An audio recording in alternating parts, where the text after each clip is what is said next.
Good morning.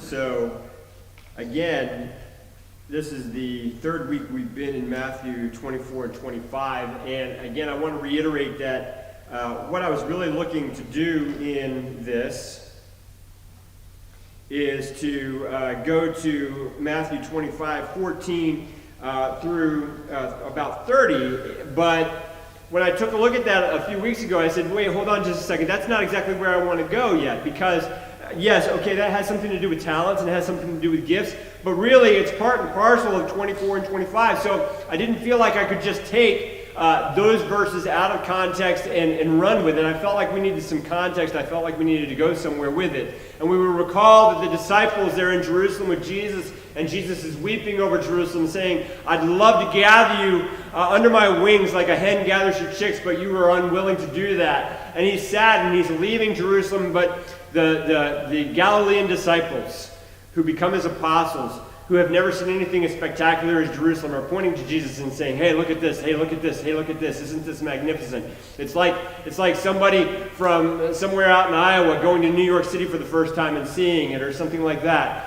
They were absolutely dumbfounded. They were amazed at what they saw. And Jesus says to them, there's going to be a time when this is all destroyed, and you got to understand that this is going to happen before this generation passes away. This is going to happen, and really, Jesus is answering that question because they want to know, when will this happen? But then he asks them again they ask him again another question. What will be the sign of your coming and of the end of the age? And what the disciples did not understand is that is a different question. That is an entirely different question. They're thinking, okay, destruction of Jerusalem, Jesus sets up his kingdom, we're good. But what Jesus is wanting to make them understand is that no one knows the hour, no one knows the day. And so we talk about time, and we talk about the fact that we are living in the last days. And we have been living in the last days since Jesus' resurrection, really. And so we've been living in the last days for something like 2,000 years. And so we don't know when the time will come. It could be now. It could be right at this moment, or it could be in another 2,000 years. We do not know. One of the things that Jesus wants to impress on us, though, is we must be ready. We must be prepared. And so we can say, Lord, come at any time. And so we don't have to hesitate and go, am I doing the right thing right now? Am I living the right life right now? We can be assured that Jesus, when he comes, we will be prepared for it. And we can say, Lord, come.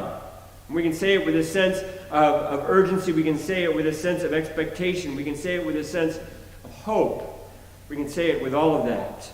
As we take a look at this parable in Matthew 25, I want to read this parable. It's just 13 short verses, and what we have here is this.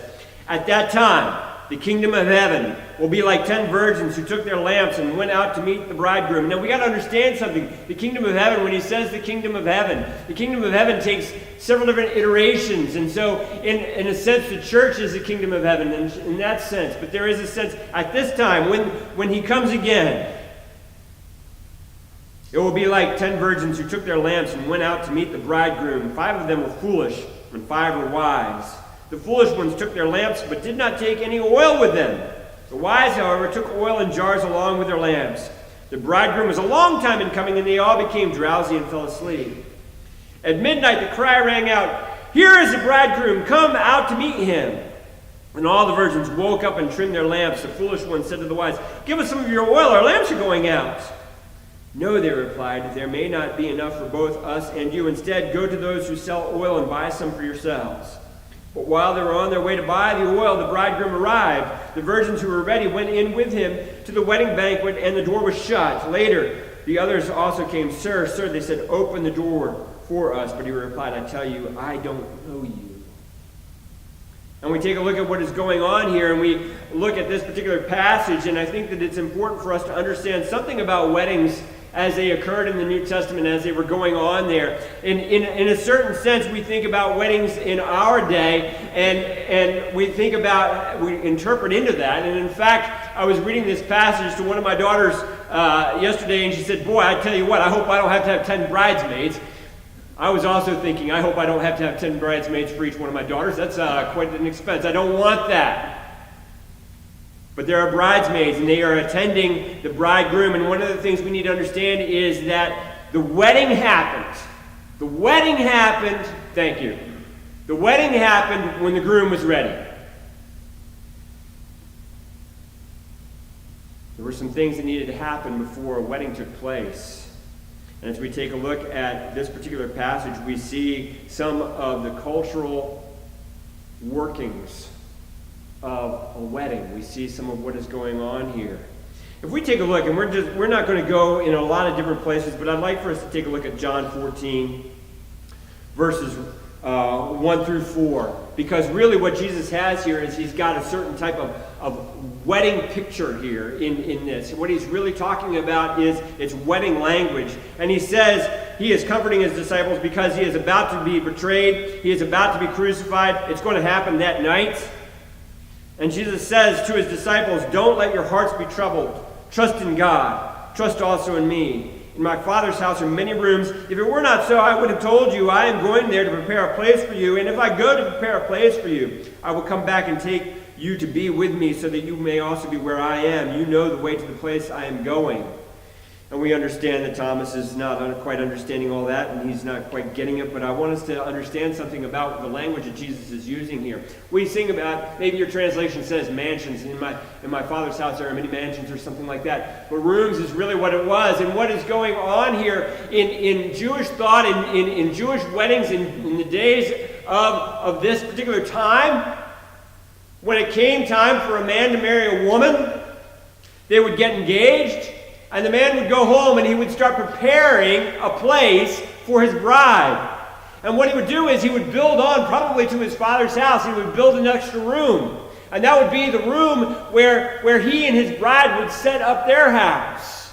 And so the language that Jesus is using is, I'm going to prepare a place for you. When is the wedding going to be, Jesus? Well, you don't know that. When the room's finished. When everything is prepared. I'm going to prepare a place for you so that you can be where I am. When? When it's ready. When we're ready. And in a certain sense, that's what is going on here.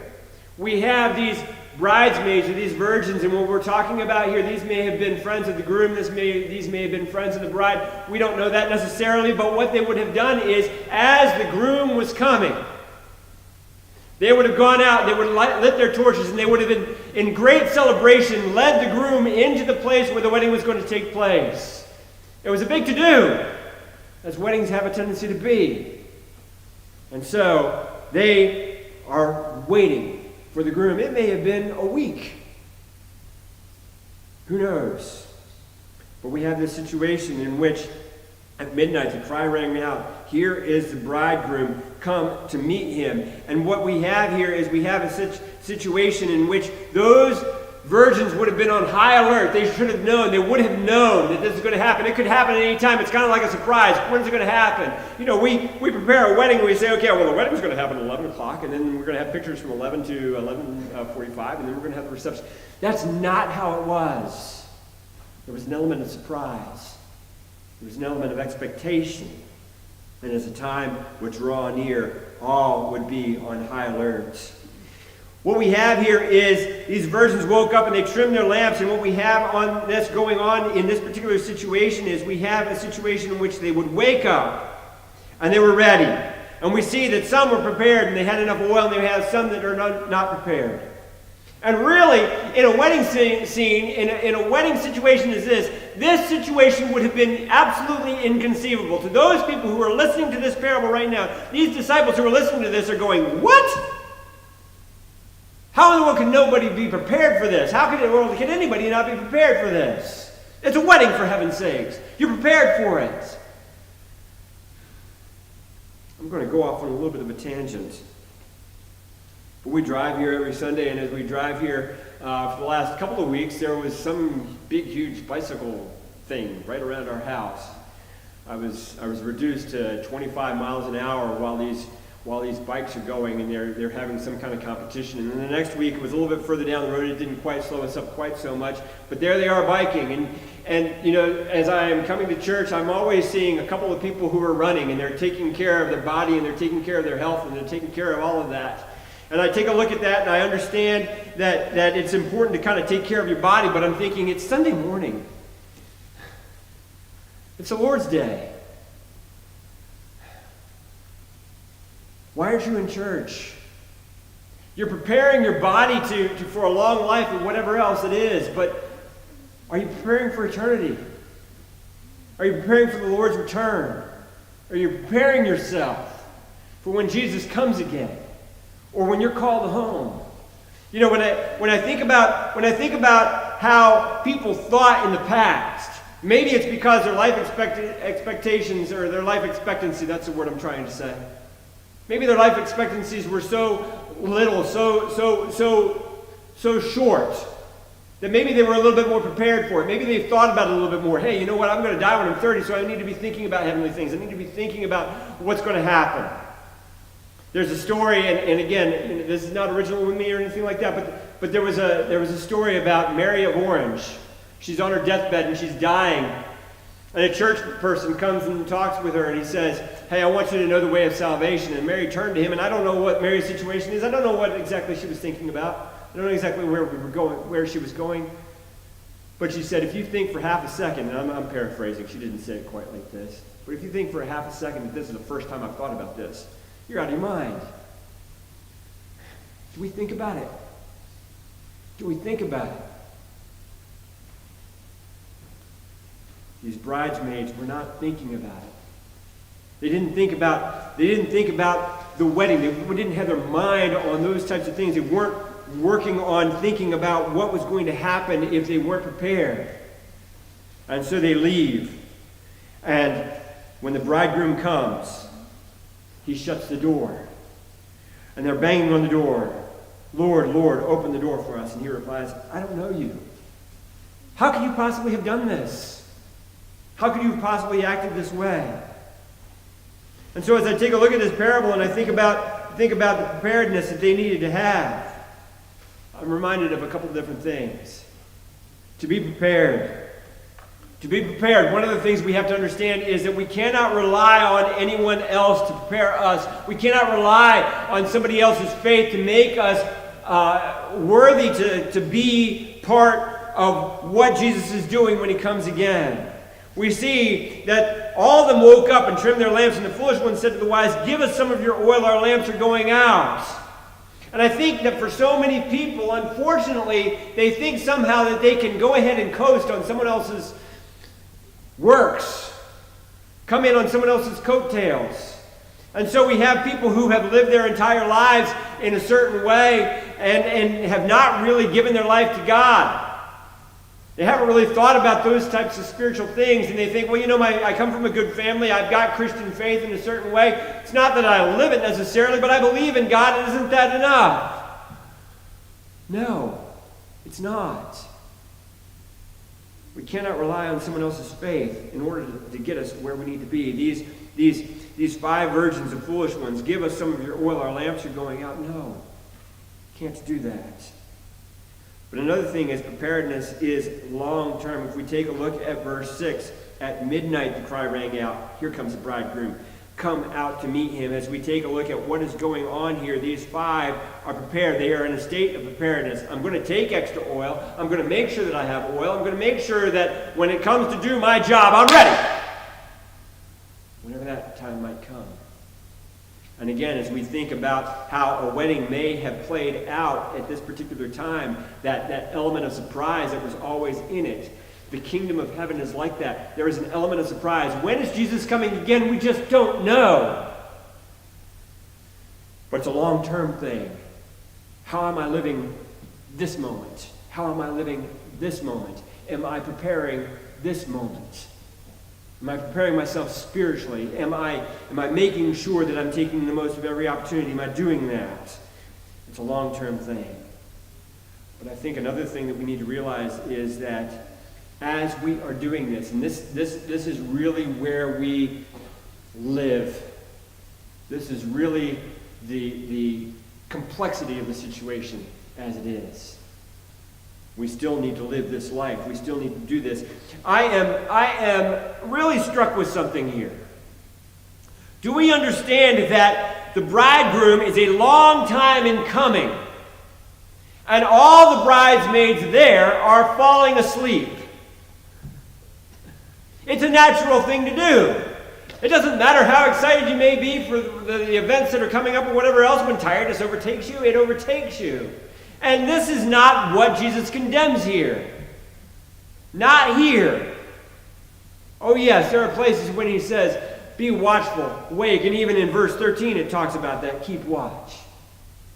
But what we got here is a situation in which we live our daily lives and we go through our daily routines, and we must do that. But we still must be prepared. Those maidens, as they were falling asleep, they knew that they had the extra oil. I'm ready. Several years ago, my wife and I were going on vacation, and Shiloh was alive at the time. She was a very young child. We were going to go take a flight. We were going to take a vacation, and we were living in Europe at the time, and places in Europe were cheap for us to get to and go to. And so we were going to do this, and we bought the airline tickets, and we got everything taken care of. And what we had was, we had tickets, and it said 2 o'clock. But really what it said 0200. That's military time. And the tickets were for 2 o'clock in the morning. And my wife, as she was preparing, she was making sure that everything was taken care of and everything. And we had it in our mind that it was 2 p.m. and it was actually 2 a.m. And at that particular time, there was a huge flood coming to Prague. And Prague was going to be absolutely inundated, and it was going to be flooded. And we weren't exactly sure that we were even going to get across the river to the airport the next day. And we were thinking, should we get a hotel on the other side? What should we do? And we were watching the news reports, and we were trying to make sure of all that. But my wife said, you know what? The one thing that I can do is I can pack, and I can make sure that we got all the baby food taken care of. We can make sure that we got all that taken care of. At 1:45, we get a phone call. Hey, are you coming? Yeah, we're coming. Well, there's a little bit of delay. You've got 45 minutes. We shot out of bed, grabbed our bags. I don't know exactly how fast that taxi driver was going, but the Prague streets had never been quite so empty, and he must have been pushing 100. And we made that plane. We wouldn't have made it if we hadn't been prepared in that sense. I don't suggest that you go on a vacation that way. I don't suggest that that's the best example of preparedness. 0200. Mark it. Know what that means. But we were prepared. We were living life. As we take a look at Jeremiah 29:5, what we have there is a story where the exiles of Judea are in Babylon, and Jeremiah, he writes to them and he says, I want you to do something. I want you to settle down, and I want you to have families, and I want you to grow gardens, and I want you to pray for the leadership there. I want you to work for the prosperity of the land you're living in, because you're going to be there a while. There's a living of life. There was an expectation, hey, maybe we're going to go back. Maybe we're going to go back really soon. But Jeremiah said, no, you need to settle down. But it's even in the New Testament in terms of how we are to live in expectation of Jesus' coming. It's not just a matter of living our lives, but it's also a matter of being prepared and living our lives in a productive way. If we take a look at 1 Thessalonians, we have a situation in Thessalonians where the people were so intent on Jesus' coming again that they were kind of slacking in their day-to-day obligations. Why in the world should I work? Jesus is coming again. Why in the world should I invest? Jesus is coming again. Why should I take care of my family? Jesus is coming again. Why should I worry about how the church is going to grow or die? Jesus is coming again. And Paul wants to make it clear, look, there's work to be done even now. If we take a look at 1 Thessalonians 2:9, he talks about how he lived. And he said, surely you remember, brothers, our toil and our hardship. We worked night and day in order not to be a burden to anyone while we preach the gospel of God to you. And as we take a look at 5:12, we have some of that same thing. And as we take a look even before that in the whole chapter of chapter 5, Paul is addressing them, and he says, now, brothers and sisters, about times and dates we do not need to write you, for you know very well that the day of the Lord will come like a thief in the night. This is exactly what Jesus said. This is exactly how it's going to be. And while people are saying peace and safety, destruction will come on them suddenly as labor pains on a pregnant woman, and they will not escape. You are not in darkness. This day should not surprise you like a thief. He's talking to them about that. And then he says in chapter 5, verse 12, Now we ask you, brothers, to respect those who work hard among you, who are over you in the Lord, and to admonish you. Hold them in the highest regard and love because of their work. And he talks about, we urge you, brothers, warn those who are idle, encourage the timid, help the weak, be patient with everyone. Make sure that nobody pays back wrong for wrong, but always try to be kind to each other and to everyone else. And he's talking about this. And then in 2 Thessalonians, it's as if they didn't quite get it. And as we take a look at chapter 3, verses 6 through 15, we have the same thing. In the name of the Lord Jesus Christ, we command you, brothers, to keep away from every brother who is idle and does not live according to the teaching you received from us. For you yourselves know how you ought to follow our example. We were not idle when we were with you, nor did we eat anyone's food without paying for it. On the contrary, we worked night and day, laboring and toiling, so that we would not be a burden to any of you. We did this not because we do not have the right for such help, but in order to make ourselves a model for you to follow. For even when we were with you, we gave you this rule: if a man will not work, he will not eat. Now we hear that some are idle among you.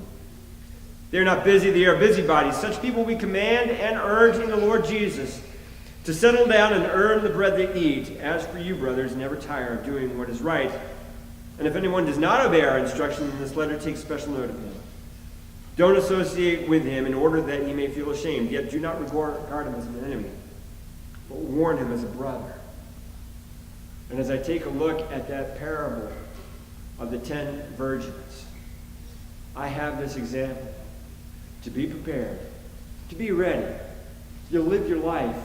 You work hard. You do what you're supposed to for the kingdom of heaven. You work in order to use your gifts in the way that God wants you to work. And in doing so, we stand completely prepared for when the call comes out and we hear that the bridegroom is coming.